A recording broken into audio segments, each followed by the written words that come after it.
கடந்த 28ஆம் தேதி சனிக்கிழமை அதிகாலை எண்ணூர் துறைமுகத்திற்கு வந்த ஒரு கப்பல், அதாவது எண்ணூர் துறைமுகத்திற்கு நிலக்கரியை இறக்கிவிட்டு சென்ற ஒரு கப்பலும், அதே போல எண்ணூர் துறைமுகத்தை நோக்கி ஒரு கப்பலானது கச்சா எண்ணெய் இறக்குவதற்காக முழுமையாக கச்சா எண்ணெயுடன் அந்த கப்பலானது எண்ணூர் துறைமுகத்திற்கு வருகை தந்து கொண்டிருந்தது. அந்த கப்பலானது எண்ணூர் துறைமுகத்திற்கு அருகாமையில் விபத்து ஏற்பட்டது. அந்த விபத்தில் கச்சா எண்ணெய் ஏற்றி வந்த அந்த கப்பலில் இருந்து கச்சா எண்ணெயானது கடலில் வந்து கசிய ஆரம்பித்தது.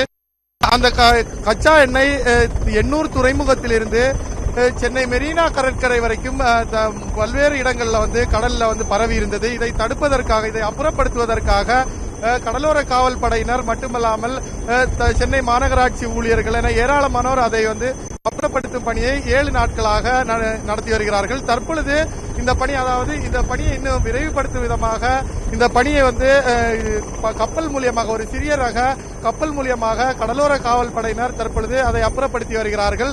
இந்த பகுதியில், அதாவது நாம் நேரடியாக பார்க்க முடிகிறது, இந்த கடல் பகுதியில் வந்து படிந்திருக்கக்கூடிய ஆழ்கடல் பகுதியில் வந்து பெரிய அளவில் வந்து இந்த எண்ணெய் படலங்கள் அங்காங்கே பசிந்திருப்பதை நம்மளால் பார்க்க முடிகிறது. அந்த பகுதியில் வந்து அதை அப்புறப்படுத்துவதற்காக டிஎஸ்ஓ என்று சொல்லக்கூடிய ஒரு திரவ பொருளை பயன்படுத்தி அவர்கள் இதை வந்து அந்த பகுதியில் எண்ணெய் படலங்கள் இருக்கக்கூடிய அந்த பகுதியில் வந்து பீச்சி அடிக்கிறார்கள்.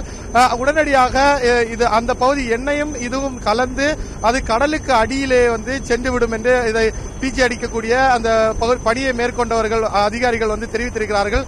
மேலும் இந்த பகுதியில் நடைபெற்று வரக்கூடிய இந்த பணியை வந்து கடலோர காவல் படையினுடைய ஐஜி ராஜன் பர்கோத்ரா நேரடியாக இந்த பகுதியில் வந்து பார்வையிட்டிருக்கிறார். இவர்கள் சென்னை துறைமுகத்திலிருந்து தொடங்கிய இந்த பணியானது தற்பொழுது சென்னை துறைமுகத்திலிருந்து தொடங்கி இந்த பகுதியில் மகாபலிபுரம் வரைக்கும் இந்த பணியை வந்து அவர்கள் மேற்கொள்ள இருக்கிறார்கள். நாம் நேரடி பார்க்கக்கூடிய காட்சி, இந்த ஹெலிகாப்டர் தற்பொழுது பார்க்கலாம். இந்த ஹெலிகாப்டர் உதவியுடன் அந்த கடலில் எண்ணெய் பட்டலம் எந்த பகுதியில் அதிகமாக இருக்கிறதோ அந்த பகுதிக்கு நேரடியாக சென்று இந்த ஹெலிகாப்டர் மூலியமாக அந்த எண்ணெய் படலத்தை தண்ணீரை பக்கெட் மூலியமாக தண்ணீரை எடுப்பது போல அந்த பக்கெட் மூலியமாக அதில் நாம் பறந்து சென்ற அந்த பக்கெட் மூலியமாக அந்த கடலில் இருக்கக்கூடிய எண்ணெய் பசப்புகளை அந்த ஹெலிகாப்டர் வந்து அப்புறப்படுத்தும் என்று அதிகாரிகள் தெரிவித்திருக்கிறார்கள். இந்த பணிகள் வந்து இன்று காலை சுமார் 10 மணி அளவில் இருந்து தொடங்கி இருக்கிறது. தொடர்ந்து இந்த பணியானது நடைபெறும் என்று தெரிவித்திருக்கிறார்கள். கடந்த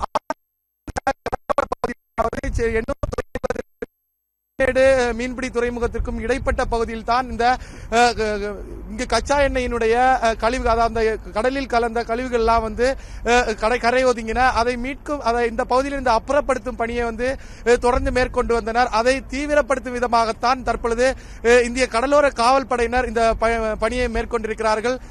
முழுமையாக இவர்கள் இந்த ஆழ்கடல் பகுதிக்கு, இந்த பகுதிக்கு வருகை தந்திருக்கிறார்கள். இந்த நாம் தற்பொழுது பயணித்துக் கொண்டிருக்கக்கூடிய இந்த கப்பலானது சிறிய வகை கப்பல் என்று கூறப்படுகிறது. இந்த கப்பல் சென்னை துறைமுகத்திலிருந்து மகாபலிபுரம் வரைக்கும் ஆழ்கடல் பகுதியிலேயே பயணித்து இந்த பணியை வந்து மேற்கொண்டு வருகிறது. நான் ஏற்கனவே குறிப்பிட்டது போல இந்த பகுதியில், அதாவது பீச்சி அடித்து, அதாவது ஒரு ரசாயன பொருளை அவர்கள் பீச்சி அடித்து தற்பொழுது அந்த ஆயில் படலங்களை அப்புறப்படுத்தி வருகிறார்கள். மேலும் இந்த பகுதியில் இருக்கக்கூடிய அனைத்து ஆயில் படலங்களையும் உடனடியாக இந்த பகுதியிலிருந்து அப்புறப்படுத்தி விட முடியாது. இருப்பினும் எங்களுடைய பணிகளை நாங்கள் தொடர்ந்து மேற்கொள்வோம் என்று தெரிவித்திருக்கிறார்கள்.